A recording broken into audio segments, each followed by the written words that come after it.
Venho aqui então compartilhar um pouquinho do artigo recém-publicado pela revista da Intercom, chamado Em Busca da Perspectiva do Sul na Cobertura do Clima, uma contribuição dos estudos críticos do discurso, que foi escrito em parceria com a professora Viviane Rezende, do Departamento de Linguística da UNB. Esse trabalho é fruto de uma colaboração que iniciou com a discussão do texto da tese, defendida em 2021 pelo Programa de Pós-Graduação em Comunicação da URGS, que buscava trazer análise crítica dos discursos para compreender os sentidos expressos nas notícias sobre mudanças climáticas em veículos não hegemônicos que fossem comprometidos com a pauta ambiental. E nesse texto específico, que foi publicado na revista da Intercom, nós nos debruçamos sobre a cobertura do site Conexão Planeta, que mantém uma postura engajada e contestatória frente às injustiças ambientais. Então, a partir da dicotomia entre norte global e sul global, articulada, à crise climática, nós analisamos como as representações das causas e das soluções para essa questão são amplificadas ou silenciadas por esse veículo. Conhecendo como os veículos mainstream ou os veículos hegemônicos,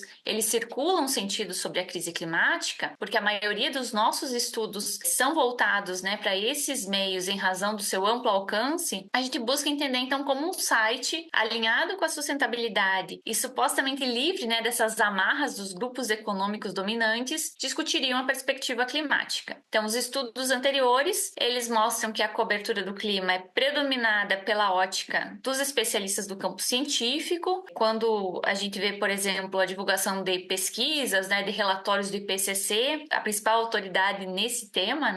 e também quando aparecem fontes políticas. E aí a gente vai encontrar muito dessa cobertura nos encontros anuais das conferências das partes, as COPs. Então, nessas duas situações, as fontes, as discussões, os aportes que são trazidos, eles costumam ser predominantemente oriundos do norte global. Além das diferenças abissais no que diz respeito a como cada país, grupo social ou pessoa contribui para a questão climática, as soluções possíveis para reduzir os danos e evitar o aumento da crise também não são únicas. Entretanto, de uma maneira geral, a gente observa que a governança climática tende a seguir as decisões tomadas a partir dos estudos científicos feitos no norte global, pensando também nesse contexto, o que nem sempre é tão apropriado ou leva em conta as especificidades do sul global. Então, como temos menos investimentos em pesquisas, temos menos possibilidades de articular discussões, a gente acaba acatando essas soluções que são desenhadas e executadas conforme o pensamento do norte. Então, após essa discussão, a gente acaba apontando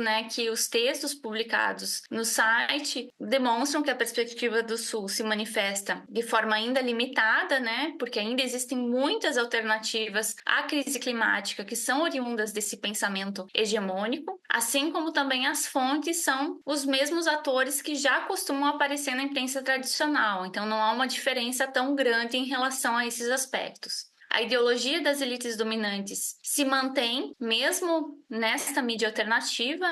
expressando um pouco a própria lógica do campo jornalístico, que tem também ali uma série de normativas e de critérios que expressam uma colonialidade nessa prática. A gente observa a reprodução do discurso da economia verde como a única saída possível e também o silenciamento a respeito de setores que mais emitem gases de efeito estufa, como é o caso da agropecuária no Brasil, reforçando então sentidos já conhecidos nessa imprensa mainstream, na imprensa tradicional. E os espaços diminutos para ações e atores alinhados com a ideologia biocêntrica reduzem a diversidade de perspectivas. Ainda que a cobertura analisada inclua um posicionamento em relação à emancipação dos povos do Sul, a gente também observou que os povos indígenas eles são citados nas notícias, mas poucas vezes realmente são fontes de consulta para a produção de textos no veículo. Então é isso. Se você ficou curioso e quer saber mais sobre a discussão, convido a todos e todas para ler o texto na íntegra na revista da Intercom.